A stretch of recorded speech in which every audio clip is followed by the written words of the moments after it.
네, 그럼 판타지 시놉시스 창작 발표의 2부 시작하겠습니다. 저는 2부 사회를 맡은 정다희입니다. 첫 번째로 이 팀의 동양 이능력 성장 판타지 작품 트리트 발표가 있겠습니다. 2부의 시작을 재밌게 열어줄 이 팀의 창작 시놉시스 바로 만나볼게요. 안녕하세요. 트리트 발표를 맡은 이주 김현서 최수영 박준규입니다. 먼저 발표 시작하기 앞서 나눠드린 전단지를 보면 QR코드가 있습니다. QR코드에 들어가셔서 QR코드를 통해 사이트에 접속하시면 이제 저희 사이트를 접속하시면 이제 발표를 더 즐겁게 즐기실 수 있겠습니다. 감사합니다.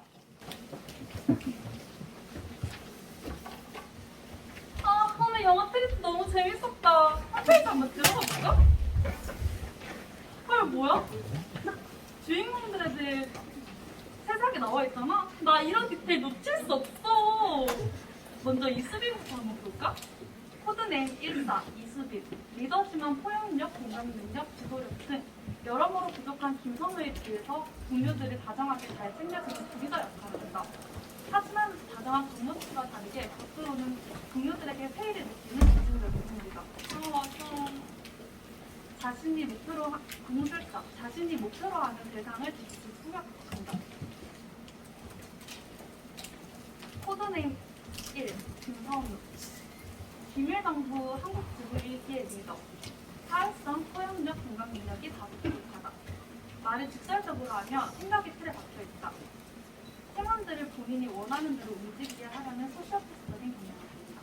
독단적인 행동이 작고 때로 보이는 쌍둥이 요원들과 심하게 대립한다. 나 이것 때부터 짜증났어. 빙결자. 얼음을 생성할 수 있는 능력을 지니고 있다. 다만 능력을 오래 사용해야 하며 처음부터 동상이 시작되기 때문에 계속해서 휴식을 취해줘야 한다. 코드네임 10, 이규양. 비밀요원 중 몇 없는 정신계열 능력자다. 비밀요원은 초능력뿐만 아니라 신체 능력이 특화되어 있어야 합격할 수 있지만 코드네임 10, 이규현은 정신계열 능력자가 필요했던 비밀정부에서 편의를 봐줘 바로 이 현장에 투입된 케이스다. 일명 낙하산인데다가 신체 능력이 유독 부족해 다른 비밀요원들에게 보호까지 받아야 했기 때문에 비밀정부 내에서 민폐와 낙하산의 이미지가 가능해. 맞아, 진짜 내 앞에 손가락이었어. 독심술사. 대상의 생각을 읽을 수 있다. 코드네임 X, 최수연의 성등이 언니로 최수연과 함께 1기 비밀요원 중 마지막으로 들어온 요원이다. 최수연과 함께 다니며 여러 임무를 해결한다. 자신의 전우치 능력과 강력하게 동화되어 전우치 특유의 유쾌함과 장난기가 종종 나오는 모습을 볼 수 있다. 하지만 가끔 장난의 선을 심하게 넘으며 막말을 하는 경향이 있어 사람들의 물살을 찌푸리게 만든다. 최수연과 함께 또는 최수연에게 꼬들게 져서 혼자 단독적인 행동을 많이 한다. 전우치. 가설에 등장하는 전우치처럼 분신술, 은신술, 공인술 등 여러 가지 도구를 사용하는 것이 가능하다.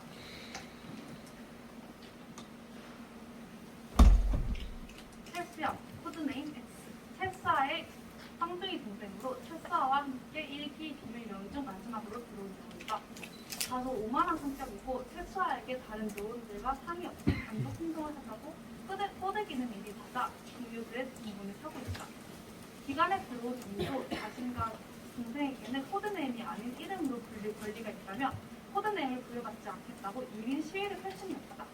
그래서 쌍둥이는 유일하게 코드네임이 아닌 이름으로 불리는 비밀요원들이다.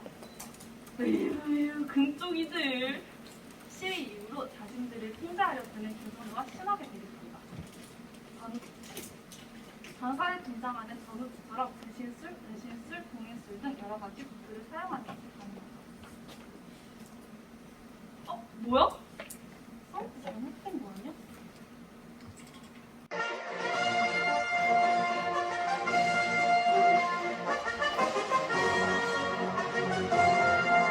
김일련 뉴스 SGM입니다. 최근에 민간인들 사이에서 저희와 관련된 뉴스가 돌고 있습니다. 함께 한번 보시죠. 지난 10월 29일 경북 울진에서 산이 황폐화되었다는 제보를 받게 되었습니다. 저희는 이를 멧돼지들이 휩쓸고 간 흔적이라 판단했습니다. 그렇게 그것이 알고 싶다 팀은 이러한 현상에 대해 전문가들의 자문을 구해보았습니다. 그런데 말입니다. 전문가들은 이를 자연적인 것이 아닌 인공적인 것이라고 판단했는데요. 이에 저희 그것이 알고 싶다 팀은 제보를 해주신 시민분을 직접 찾아뵈어 인터뷰를 진행하였습니다. 멧돼지가 지나가는 길에 리가 없슈. 나 여기 60년을 살았는데 그 말도 안 돼요. 제가 지집에서 다슈 파란 불이 반짝반짝거리는 거 봤다니까요. 몇 동네 이상도 봤다니까. 아휴 참말로 답답하네. 앞으로는 비밀요원들이 신속하게 현장을 복구할 필요가 있어 보입니다. 이상 SGN 뉴스 김현서였습니다. 당신을 비밀정보 사무집으로 초대합니다. 이거 눌러볼까?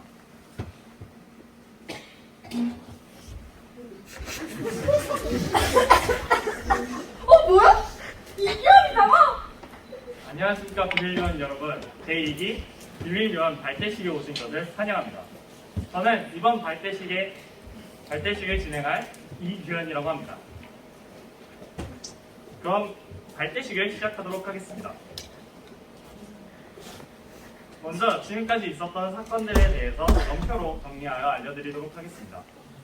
바야흐 2022년 핵전쟁을 겪고 살아남은 사람들을 저희는 1세대라고 부르고 있습니다. 그 뒤 2050년 반사능에 대한 면역력이 생긴 2세대가 생겨나게 되었습니다. 그로부터 30년 뒤 2080년 반사능에 대한 면역력으로 초능력을 갖게 된 불원변이가 탄생하기 시작하고 이로 인해 자유를 주장하는 자유주의 3세대가 등장하게 되었습니다.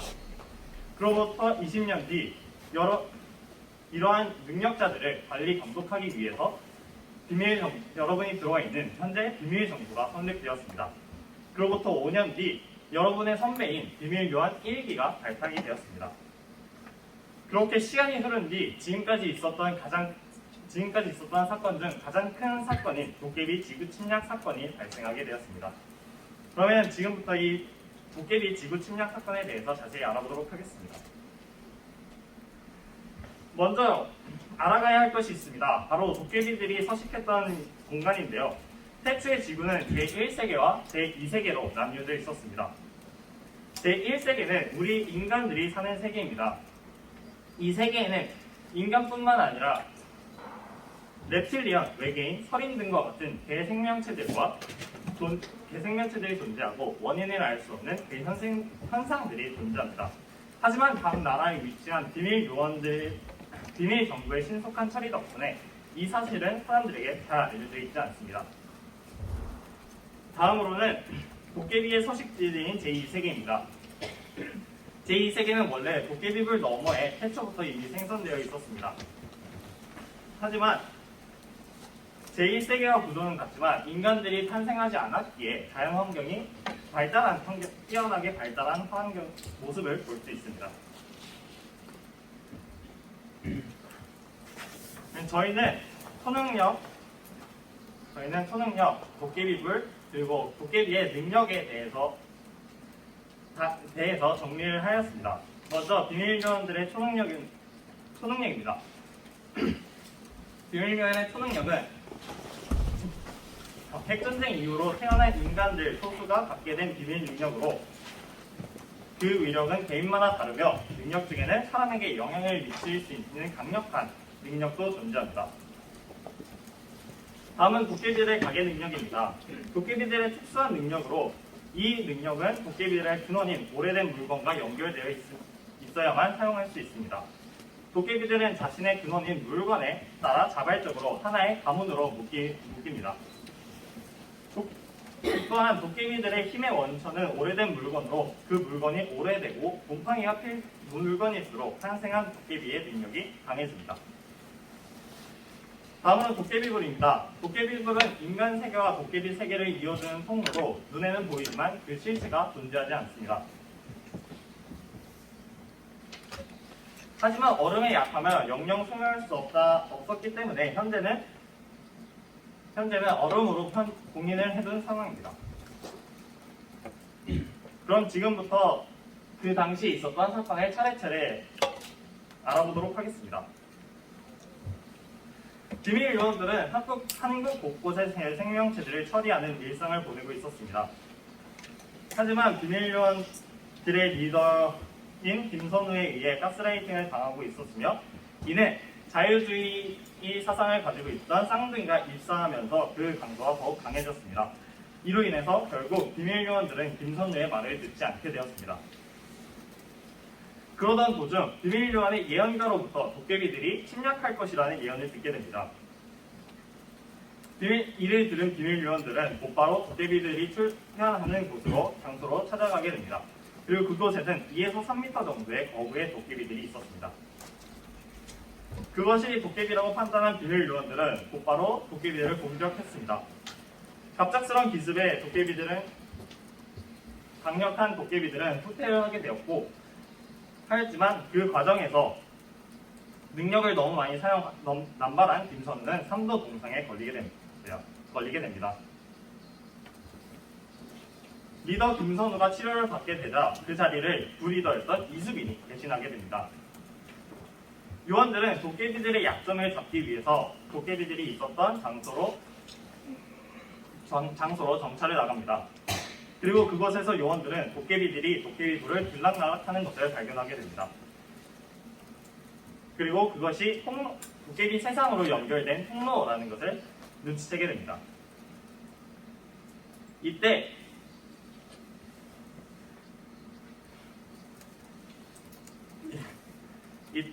모험심이 강했던 최수연과 최수아는 도깨비불로 들어가는 것을 주장합니다. 하지만 다른 요원들은 이를 반대했지만 최수연은 분신술을 이용하여 비밀 요원들의 시야를 가리고 최수아와 함께 도깨비불로 들어가는 것을 시도합니다.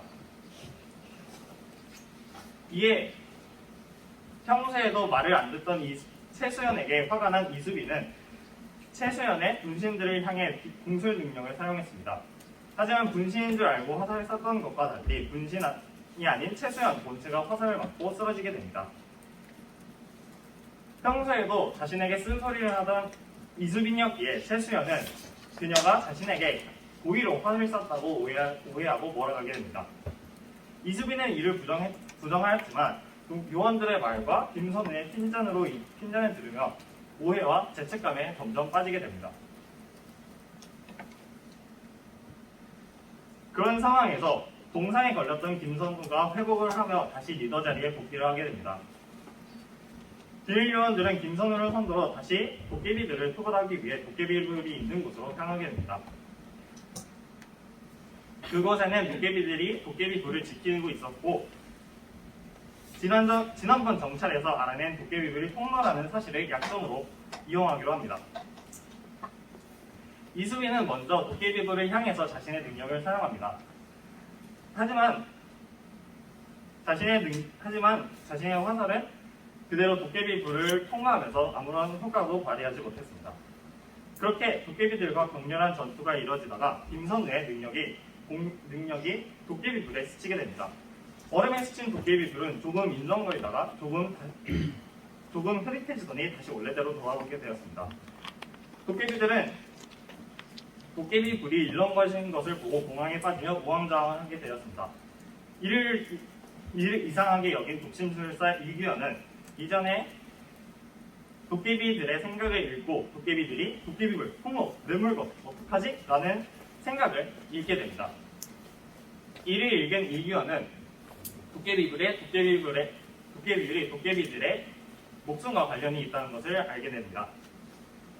이를 알게 된 김선우는 도깨비불에 집중적으로 도깨비 빙결 공격을 가하고 도깨비불이 약하게 만들었습니다. 이어 최수아가 도깨비불로 달려가 봉인술로 도깨비불을 봉인하는 데 성공합니다.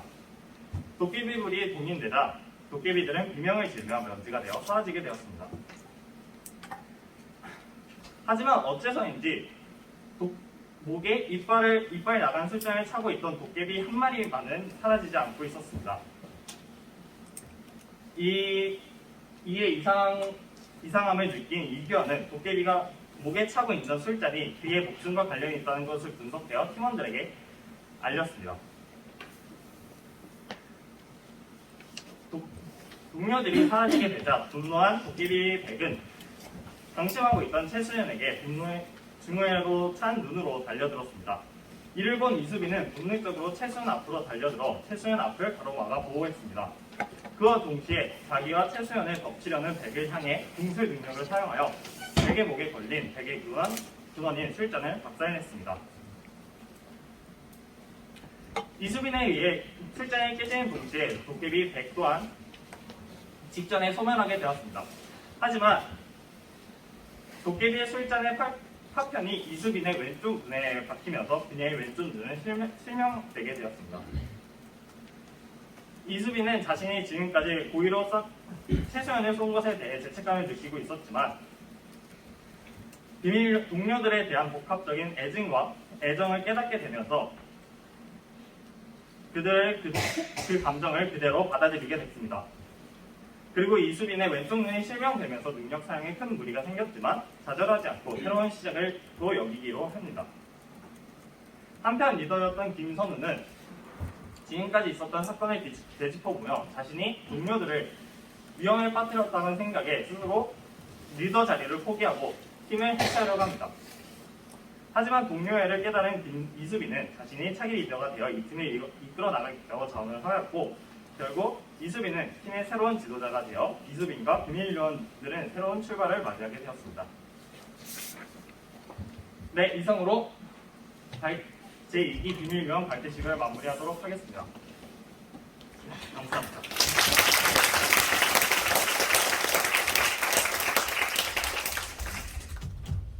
네, 이 팀의 트리트 발표였습니다. 관객 여러분은 미리 나눠드린 평가지에 트리트에 대한 평가를 진행해 주시기 바랍니다. 네, 두 번째로 5팀의 SF 느와르 판타지 작품 아르케아 발표가 있겠습니다. 한 편의 영화를 담은 듯한 5팀의 창작 시놉시스 바로 만나보실까요?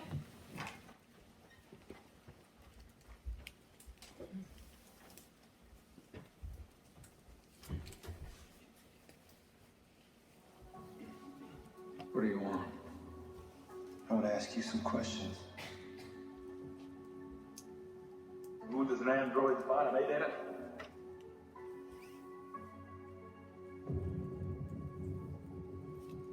And we've just never seen one till now. I don't mean to alarm anybody, but I think we're being followed. I just said I had to get my answer. Someday perhaps you will. I just have to know that you can.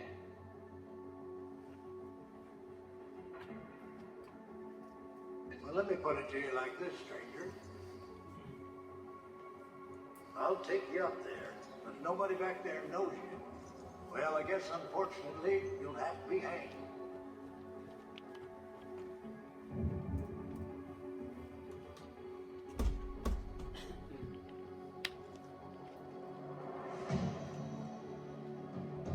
Great. For the time in the middle of the night, you won't even care. Kill them. Well, God. What part of sudden death do you understand?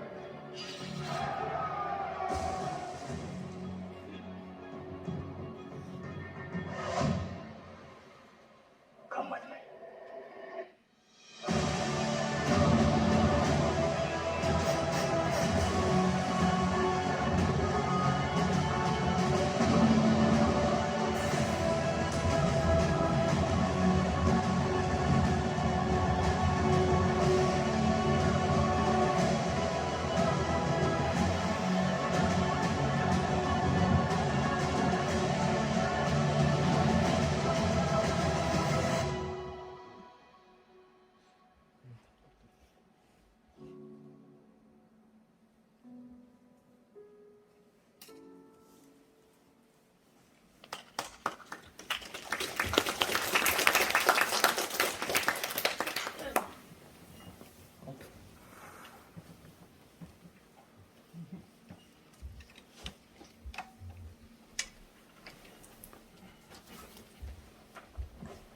네, 안녕하세요.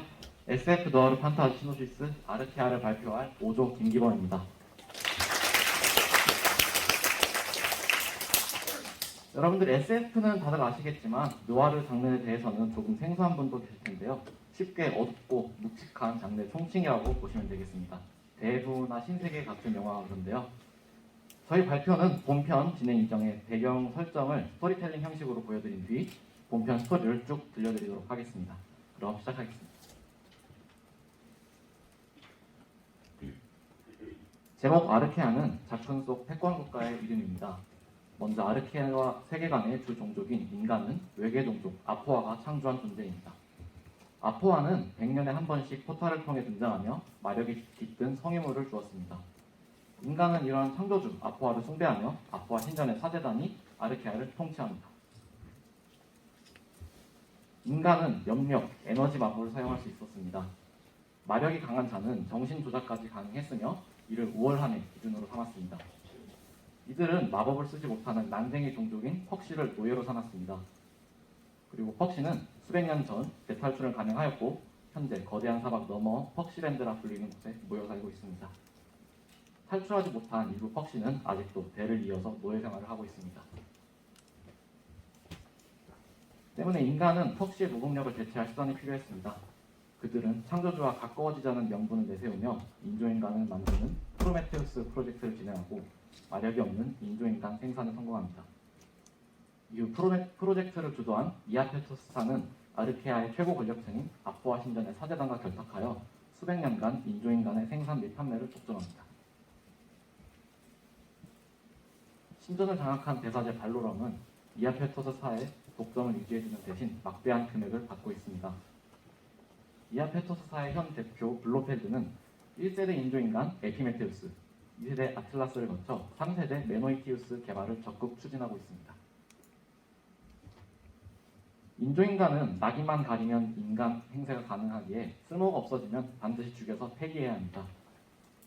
도망간 일부 인조인간은 아르케아의 수도 아포리아에 버려진 지하 시설에 모였습니다. 이후 아포아 신전의 기사단원이었던 인조인간 로이스를 주축으로 지하 조직 시나델포스를 창설해 반란을 꾀하고 있습니다. 사제단과 블로펠드를 포함한 극소수의 권력자만이 아는 정보가 있는데요.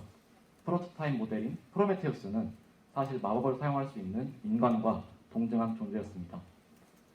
그러나 인간은 인조인간을 노예로 출시하기 위한 과정에서 마법을 쓸 수 없도록 제한한 뒤 이를 비밀에 붙였습니다. 그리고 아틀라스 모델이자 한 몰락 가문의 노예인 제이는 주인의 폭력에 방어하다 마법을 발현하며 우발적 살인을 저지릅니다. 저희 본편 스토리가 이제부터 시작하는데요. 주인공 제이를 핫한 배우 티모시 샬라메로 가상 캐스팅하여 시작하도록 하겠습니다.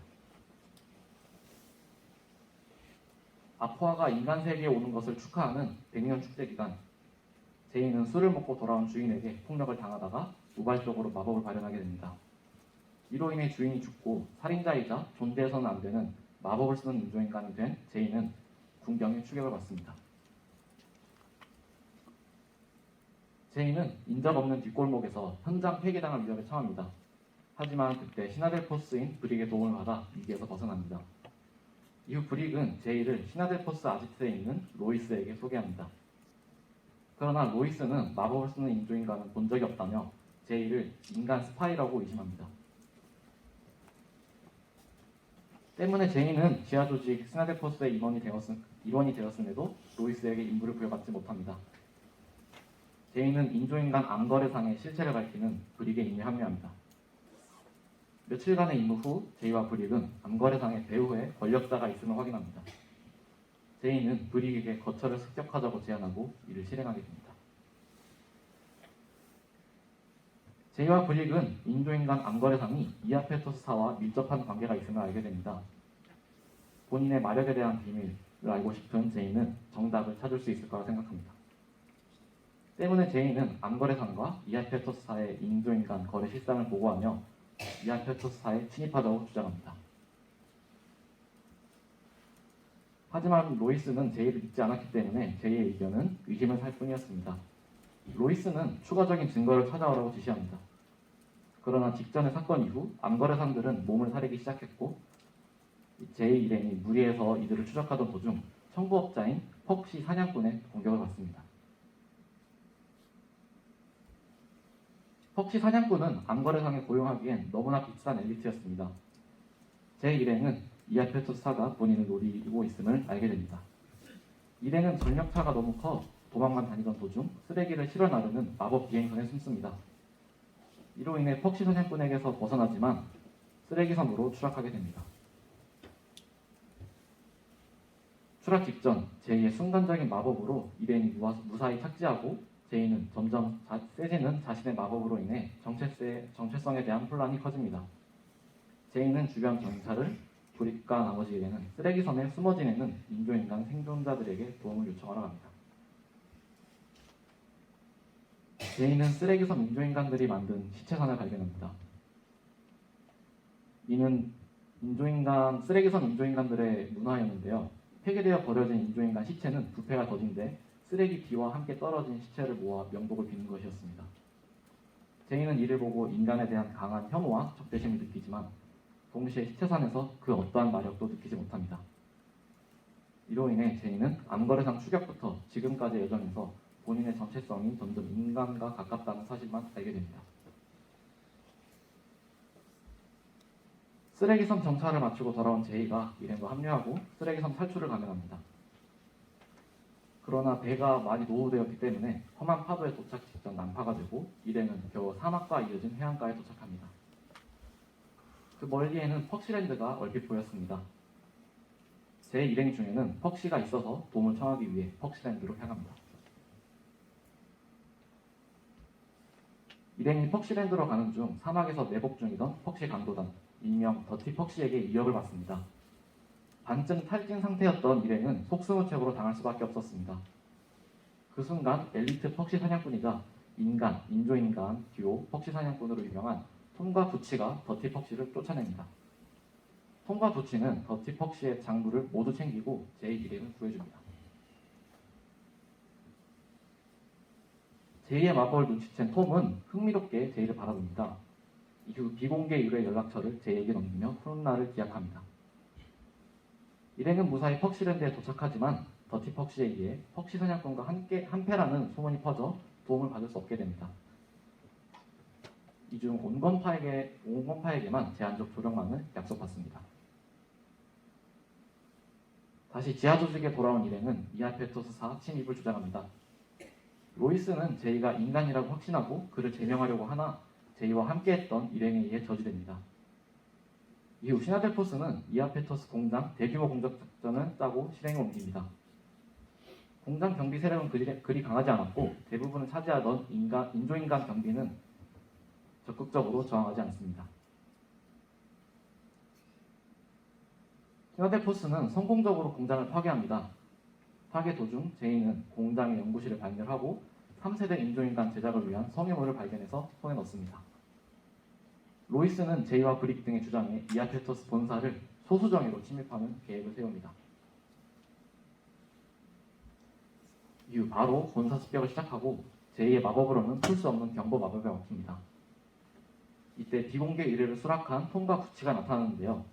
톰과 부치는 경보 마법을 풀고 인조인 입구의 경비원을 정리하는 등의 활약을 하며 본사 침입에 성공하게 됩니다.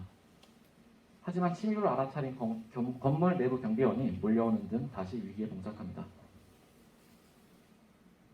브릭과 일부 동료들이 몰려오는 경비원들을 맡아 전투에 돌입하고 제이와 나머지 일행이 고층으로 향합니다. 한 층씩 올라가며 결국 전체 경보가 울리고 보안층에 도달한 일행은 중무장 경비대와 마주합니다. 이때 톰과 부치, 로이스가 경비대를 맡습니다. 로이스가 실수로 죽을 위험에 처하지만 제이에게 도움을 받고 그를 향한 의심을 거둡니다. 보안층을 지나 빠르게 펜트하우스까지 도달한 제이는 블로펠드와 경비실장을 마주합니다. 제이는 경비실장과 전투를 시작합니다. 그러는 중 블로펠드는 인조인간 제작의 비밀을 제이에게 늘어놓습니다. 혈투 끝에 브릭은 죽고 제이는 둘을 제압하지만 죽기 직전에 경비실장이 블로펠드를 사살합니다. 제이는 블로펠드에게서 성유물을 챙깁니다. 제이는 이아페토스 사는 신전의 꼭두각시일 뿐임을 알게 됩니다. 뒤늦게 올라온 로이스는 제이에게 자초지종을 듣습니다. 그리고 제이는 아쿠아 신전 침입을 주장합니다. 과거 신전 기사단이었던 로이스는 이를 자살행위라고 말리지만 블로펠드가 말하는 비밀 그리고 브릭의 사망 소식에 붕괴하여 설득됩니다. 아포아르 포탈이 열려있는 축제의 마지막 기간 제이와 일행은 표종장을 위해 신전으로 향합니다. 일행은 축제로 인해 기사단의 경비가 느슨했음에도 절대적으로 불리한 전투와 잠입을 실행합니다. 결국 로이스의 희생과 함께 대사제와 조우한 제인은 발로럼의 정신 공격을 이겨내며 그를 죽입니다. 제인은 그리고 창조주가 연포탈 앞에 섭니다. 방금까지 들려드린 이야기는 본편에 해당합니다. 저희는 본편 및 후속편 영화를 동시 제작하는 목표를 가지고 있습니다. 또한 본편의 프리퀄 웹툰을 영화 개봉 전에 공개하며 개봉 이후에는 아르케아의 넓고 자유로운 세계관을 바탕으로 흥미로운 스피드오프 드라마까지 제작하며 다양한 미디어 콘텐츠 제작을 계획 중에 있습니다. 투자자 여러분께서는 많은 관심 부탁드리겠습니다. 이상으로 5조 아르케아를 발표한 김기범이었습니다. 감사합니다.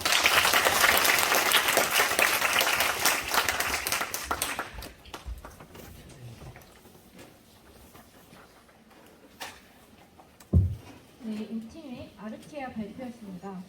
관객 여러분은 미리 나눠드린 평가지에 아르케아에 대한 평가를 진행해 주시기 바랍니다. 세 번째로 3팀의 코미디 애니메이션 동양 판타지 작품 월행 발표가 있겠습니다. 요괴들의 모험을 담은 3팀의 창작 시놉시스 바로 만나볼게요.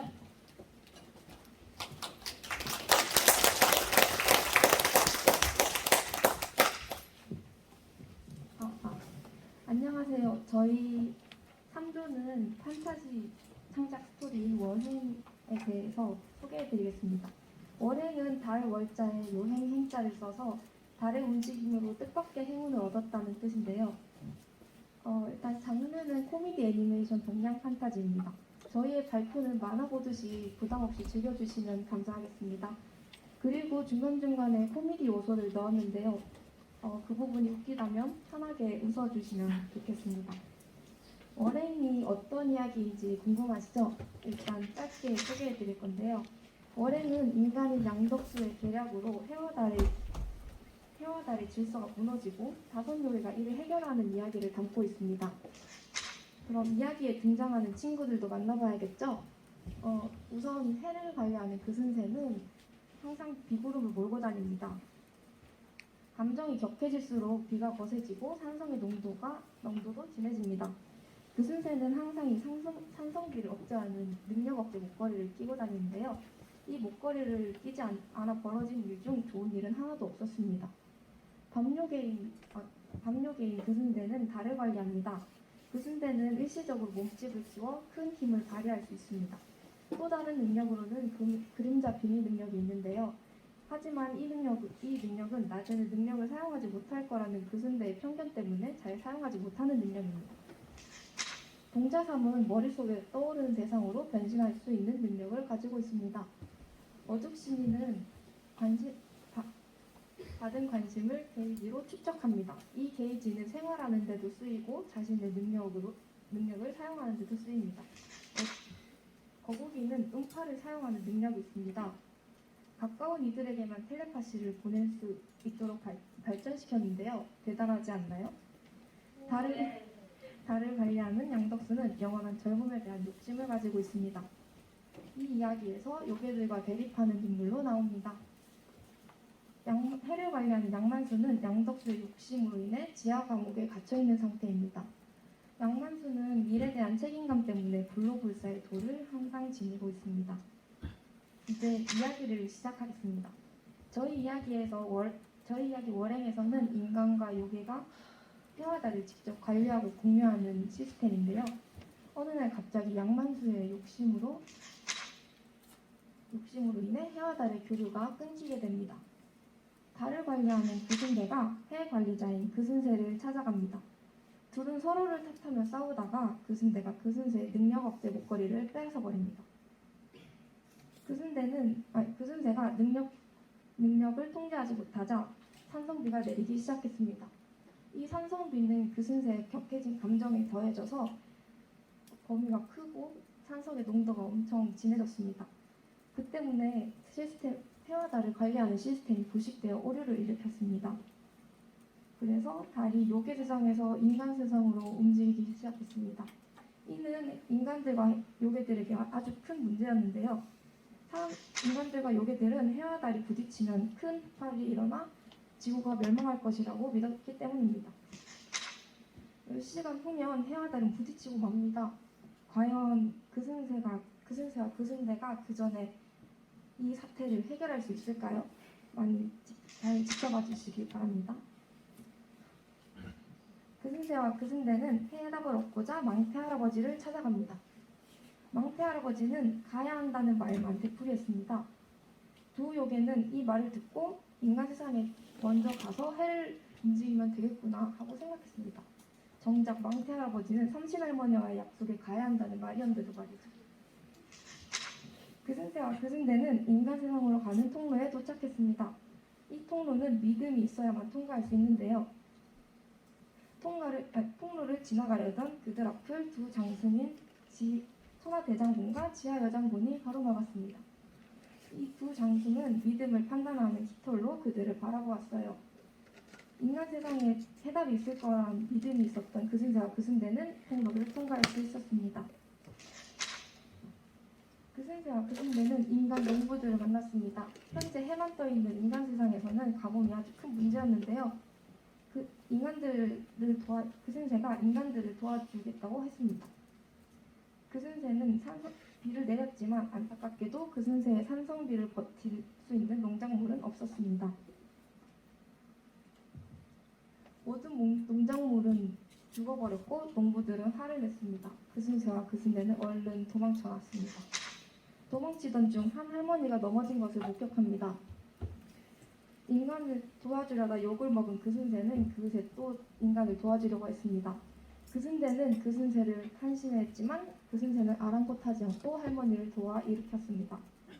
그리고 그승세는 할머니의 무거운 짐을 들어주며 할머니 집까지 가게 됩니다. 할머니와 함께 산 동자삼은 낯선 이들에 놀라 뒤로 변해버렸습니다. 할머니는 익숙한 듯 무시하고 밥을 차려오겠다고 했습니다. 할머니에게 병이 있음을 우연히 들은 그승세는 불로장생 돌에 대한 이야기를 했습니다. 이 돌에 관심이 생긴 동자삼은 자신의 모습을 서서히 드러냈습니다.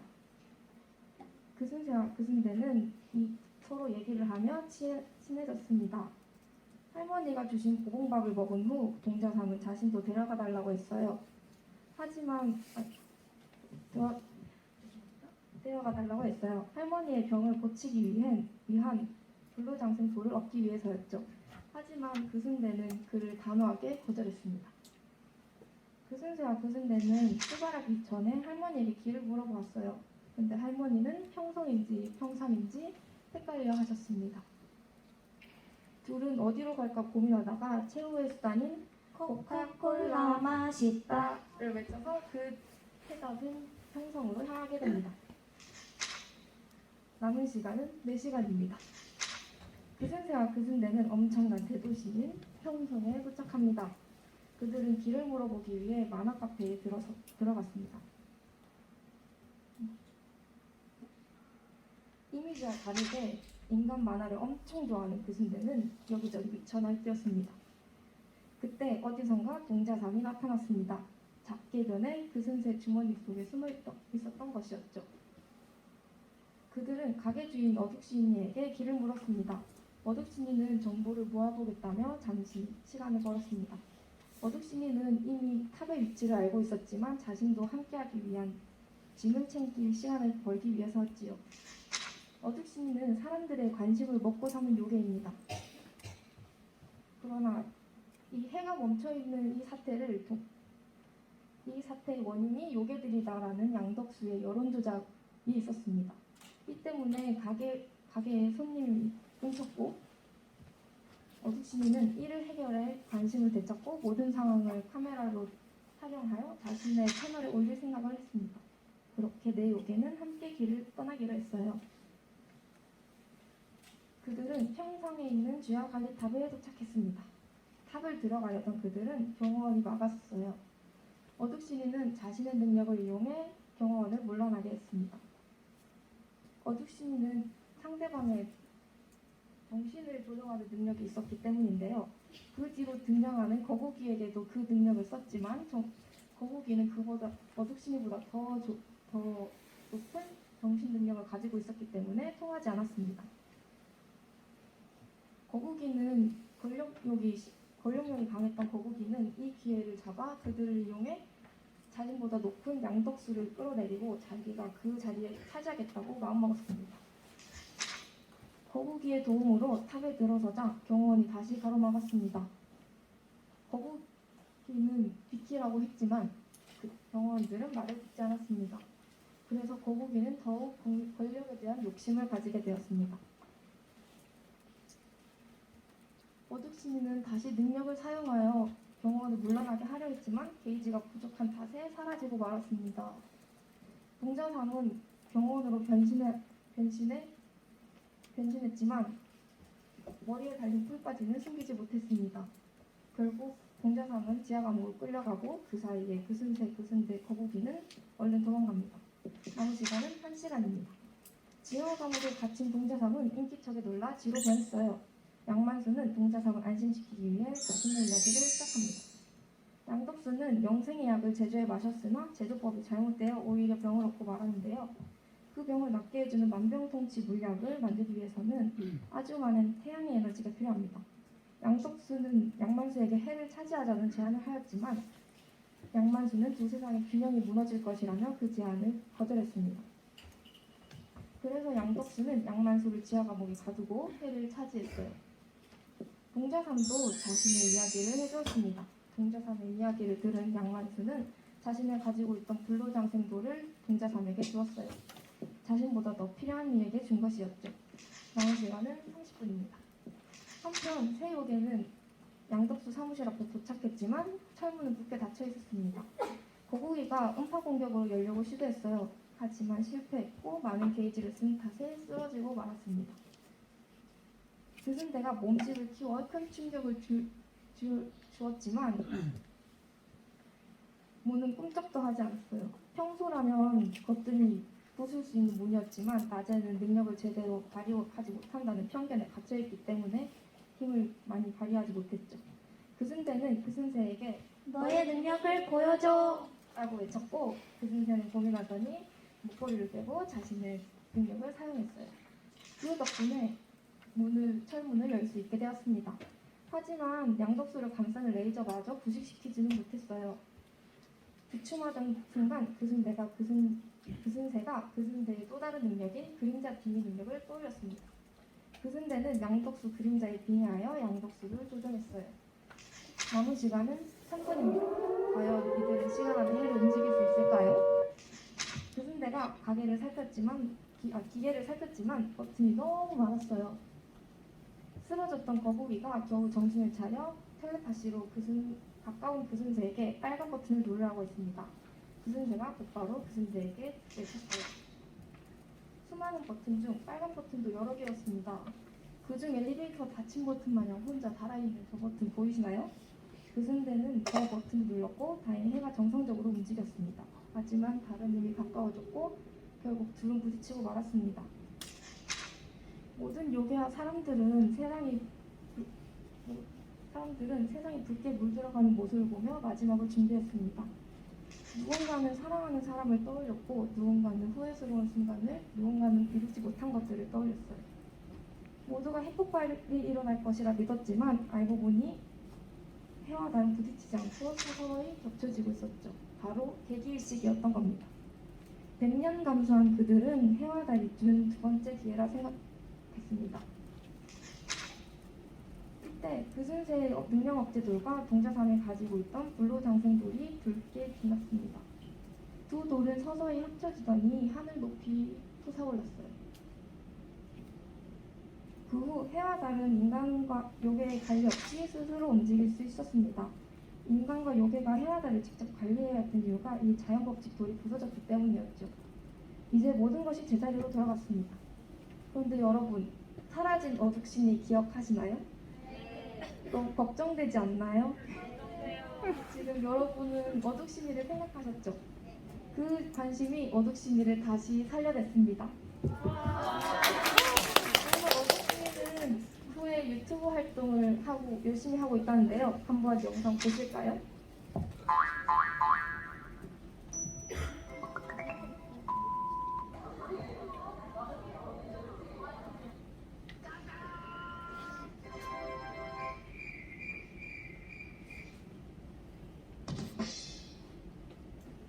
직접 한번 해보겠습니다.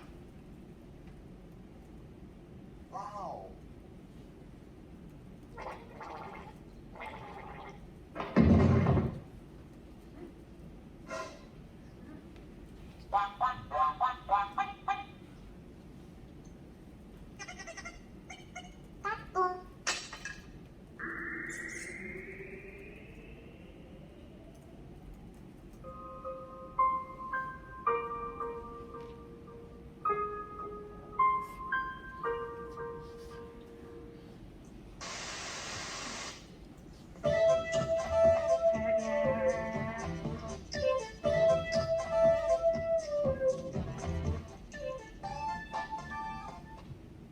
영상 잘 보셨나요? 아직 초음티가 많이 나죠? 유튜브에 어두TV 검색하시면 요괴들 근황을 보실 수도 있으니까 많은 관심 부탁드려요. 그리고 영화가 끝나면 나오는 게 뭔지 아시나요? 바로 네, 맞아요. 바로 쿠키 영상이죠. 저희도 한번 준비해봤습니다. 가야요. 너네도 얼른 가. 여기까지 3조 원행 발표였습니다. 감사합니다.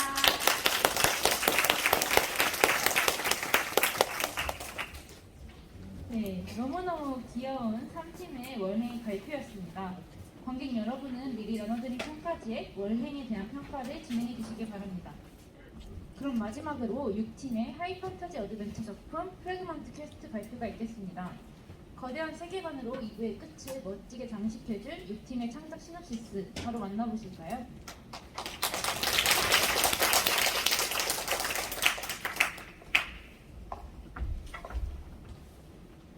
타격스. 너 골렘들 뭐야? 신경 쓰지 마. 공정하지 않잖아. 당장 거두도록 해. 셀레우스, 자비를 좀 보여봐. 당장 거두라고. 너는 또 인간들이 가엾지도 않니? 모두가 똑같아질 때까지 무언가를 더 줘야 하나? 원칙 없는 정의가 무슨 힘이야? 원칙이 존재하는 목적이 뭐야? 저들을 지킬 수 없는 원칙에 무슨 쓸모가 있어? 네 판단이 두고 인간들을 망치게 될 거라고. 그만 좀 해. 이제야 좀 평화로워졌잖아. 네가 틀렸어, 셀레우스. 그게 네가 생각하는 정의야? 그래, 칼데우스. 정의의 이름으로 죽어라.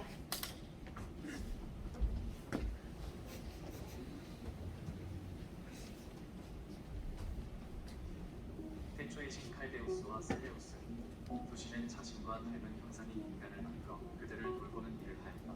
연약한 인간이 적박한 환경에 힘들어하자 칼데우스는 자신이 다스리는 디아나와 발렌타인에게 각각 불물을 다룰 수 있는 능력을 주었다.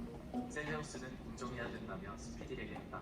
트리폴리엄에겐 바람을 다룰 수 있는 능력을 주었다. 능력을 주었음에도 유독 발렌타인은 약했고 이를 가엽게 여긴 칼데우스는 자신의 분신을 만들어 정글에 배치했다. 트리폴리엄으로부터 발렌타인이 안전할 수 있도록 보다 못한 셀레우스는 칼데우스의 힘을 빼앗기로 결심했다.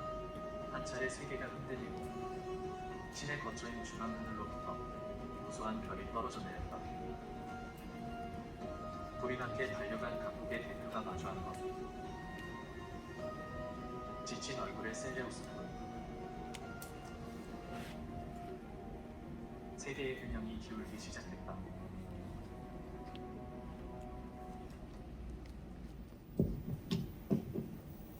네, 안녕하세요. 6조 프래그먼트 퀘스트 발표 시작하겠습니다. 발표를 맡은 저는 김선규, 박지수입니다.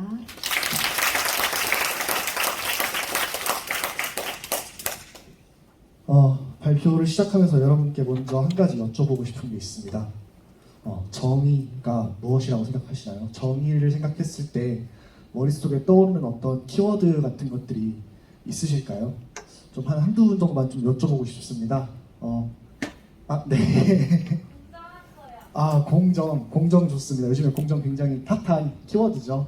또 다른 분 계신가요? 혹시 공정 말고 다른 거 떠오르시는 분? 저쪽에 뒤에 계신 분. 다시 한 번만요. 법원. 법원. 그쵸. 법원 굉장히 중요하죠. 법원 앞에 가면 또 DK의 여신상이 있어서 한 손에는 칼, 한 손에는 저울을 들고 있다. 뭐 이런 우리가 상징도 알고 있습니다. 저 뒤쪽에 아까 손 들어주셨는데 말씀해 주시겠어요? 강자가 정의하는 규범이요. 규범, 강자가 정의하는 규범이 정의다. 그렇게 볼 수도 있습니다. 사실 이제 저희는 두 가지 답을 좀 듣고 싶었는데, 한 가지는 앞에서 말씀하셨던 공정, 또 한 가지는 공평입니다. 정의의 두 가지 모습을 나누자면은 이렇게 나눌 수 있지 않을까 우리는 생각했어요. 언제나 흔들리지 않는, 가운데 우뚝 서 있는 공정, 그리고 상황에 따라서 흔들리는 무언가를 조절하기 위한 그런 정의, 공평. 이 두 가지가 잘 조화를 이루어야 우리가 정의로운 세상에 살 수 있지 않을까, 이런 생각에서 이 판타지를 기획하게 됐습니다. 그래서 저희는 저희 세 개의 이름을 데로가토리라고 지어봤습니다. 작품의 제목 프래그먼트 퀘스트와 다르게 세계관의 이름은 데로가토리라고 지어봤고요. 데로가토리는 양팔 저울, 천칭이라는 뜻입니다. 이제 롤이라는 게임을 다들 아실 거예요. 롤이라는 게임이 이제 루테라라는 세계관을 바탕으로 하잖아요. 그렇게 분리되어 있다, 이렇게 이해해 주시면 감사하겠습니다. 그래서 이 세계에는 원래 두 신이 있었습니다. 셀레우스라는 신, 이 세로의 신이 있었고, 칼데우스라는 신, 이 가로의 신이 있었는데, 이 둘이 격돌 끝에 칼데우스가 산산이 찢겨져서 전 세계로 자신의 힘의 파편을 잃어버리는 그런 사건이 발생합니다. 그러면서 이 이야기가 시작되는데요. 이 이야기에 지금 이렇게 4개의 세력들이 배치가 되어 있고요. 한 가지 좀 미리 짚고 넘어가 보자면은, 지금 이름들이 굉장히 좀 직관적이에요. 이제 보시면 아시겠지만 스페이드, 다이아, 그리고 이제 하트, 뭐 이렇게 클럽 이렇게 설정이 되어 있는데, 다른 이름들은 좀 직관적으로 이 각각의 문양들하고 가깝게 된 것 같은데 트리폴리엄이 뭘까 궁금해하시는 분들이 계실 것 같아요. 이런 거 해소 안 해주면은 발표 내내 집중 안 되잖아요. 트리폴리엄은 클러버의 학명입니다. 그래서 저희가 트리폴리엄이라고 진행을 해봤고요. 다음 이야기요. 이 이야기에서 이 산산이 찢겨진 이 조각들이 전 세계 사람들이 이제 이것들을 목격한 이후에 어떤 일이 진행되냐면은, 사람들이 이제 이것들을 이제 굉장히 익숙하게 받아들이는 어떤 시간이 지나갑니다. 그리고 어느 날 갑자기 이 트리폴리엄에 살던 제스라는 꼬마 아이가 이상한 의뢰를 하나 받습니다.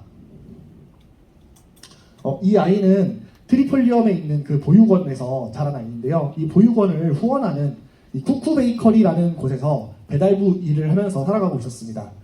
이 아이는 남몰래 돈을 모으는 중이었어요. 이 쿠쿠 베이커리에서 탈출하고 싶었거든요. 남들은 모르는 자신만의 어떤 특별한 이유가 있어서 이곳에서 탈출하고 싶어하는 그런 아이입니다. 네, 그래서 그 돈을 모으기 위해서 쿠쿠 베이커리에서 주는 일감 말고 다른 일들을 몰래 하고 있는데, 어느 날 갑자기 굉장히 큰 액수를 제시하는 이상한 의뢰가 하나 들어옵니다. 그래서 이 의뢰를 받은 제스는 고민하다가 지금이야말로 탈출할 기회다라고 이제 기회는 찬스 이러면서 이제 그 화물을 수락하게 되는데요. 바로 국경을 넘어가면은 그 베이커리 아는 사람들에게 걸릴 수 있기 때문에 이렇게 옆에 껴있는 이런 숲을 통과해서 지나갈 계획을 세웁니다. 근데 이상해요. 평소와 뭔가 다릅니다. 사실 이 숲은 제스가 평소에도 많이 오가던 길인데, 평소들에게 굉장히 많은 괴물들도 만나고 이상한 사건들도 겪습니다. 막 갑자기 지진이 일어났다던가, 하늘에서 막 갑자기 폭풍우가 친다던가, 그리고 마지막에는 결국 어떤 대환들에게 의해서 습격을 받게 됩니다. 그래서 이 상황을 어떻게 해결해야 되지? 이제 굉장히 위기에 처해서 절체절명의 순간 갑자기 이상한 아저씨가 하나 나타납니다. 네, 아무로케나지어스라는 사람인데요. 누가 봐도 작가가 아무렇게나 지었을 것 같은 이름을 가진 이 마법사가 제스를 구해주고 제스의 보호자를 자처합니다. 그리고 이 사람은 제스의 보호자를 자처하면서 보호자의 책임과 권리다라고 말하면서 제스의 화물을 강제로 열어버립니다. 그리고 그 안에서 튀어나온 것은 죽은 신 칼데우스의 가장 중요한 핵, 어린아이의 모습을 하고 있는 칼데우스였습니다.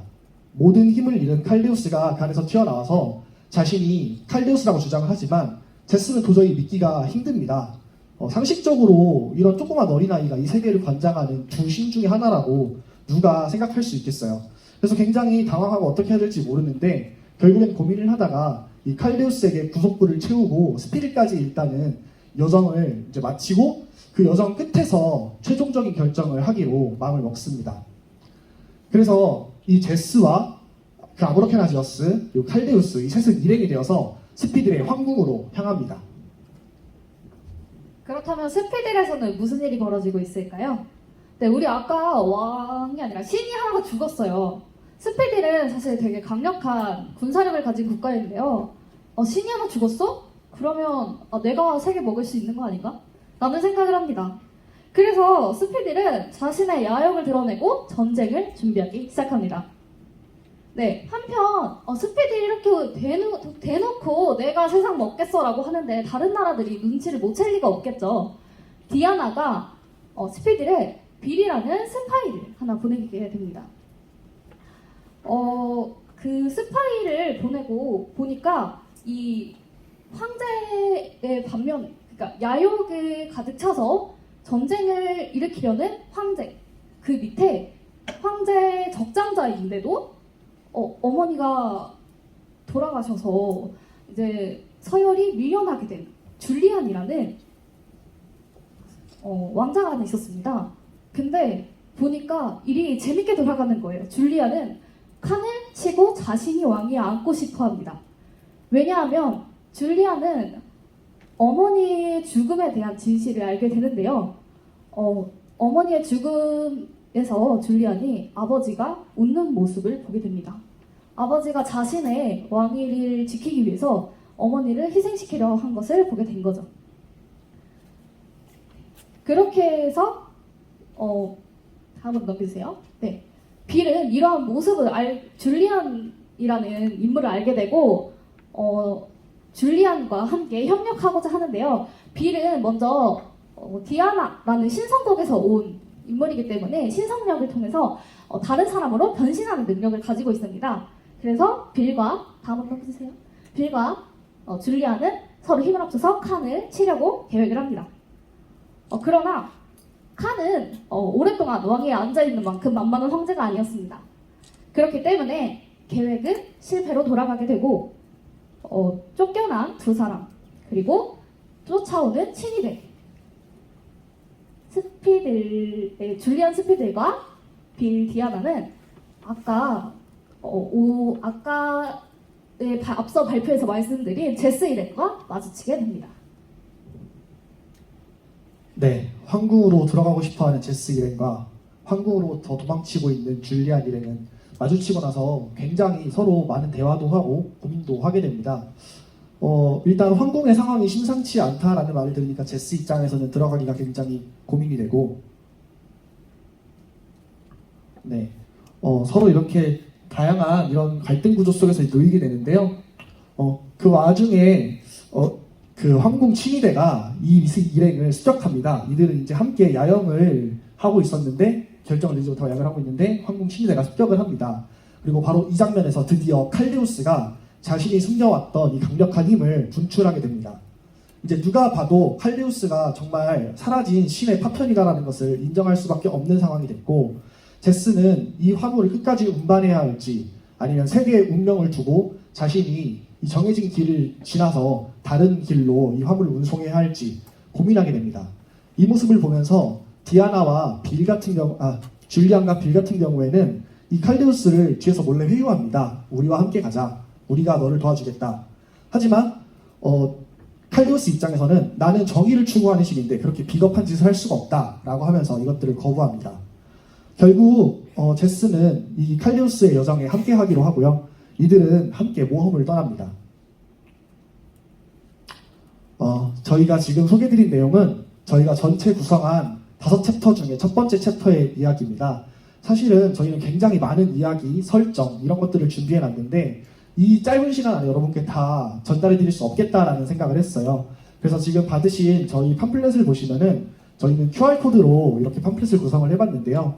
그 QR코드를 찍으시면은 저희가 준비해놓은 인스타그램 계정으로 들어가실 수가 있습니다. 그 계정 안에 저희가 준비한 5개 챕터의 이야기와 다양한 설정들이 많이 준비가 되어 있으니까요. 혹시 궁금하신 분들은 접속해서 조금 더 읽어주시면 감사하겠습니다. 혹시 시간이 좀 남았나요? 네. 네. 그럼 저희 인스타그램 한번 저희가 먼저 보여드리고 싶습니다. 첫 번째 게시물 한번 열어볼게요. 지금 글자가 잘 안 보이네요. 네, 굉장히 당황스러운데 이 이야기를 준비하면서 저희가 가장 고민했던 것은 좀 내려주시겠어요? 네, 바로 여기입니다. 창작의도 바로 밑에 있는 글귀인데요. 좋은 질문은 주장이어야 하고 좋은 주장은 질문이어야 한다 라는 게 저희의 생각이었습니다. 정의에 대해서 여러분께 무엇이 옳은 정의다라고 말씀드리지 않고 어떤 정의가 옳은 정의인가 우리가 함께 고민해 볼 수 있는 기회를 이 이야기를 통해서 여러분과 함께 갖고 싶었습니다. 저희는 이번 방학을 통해서 이 작품을 실제로 창작을 해볼 기획이고요. 관심 있으신 분들은 인스타그램을 통해서 꾸준히 지켜봐 주시면 감사하겠습니다. 지금까지 프래그먼트 퀘스트였습니다. 감사합니다.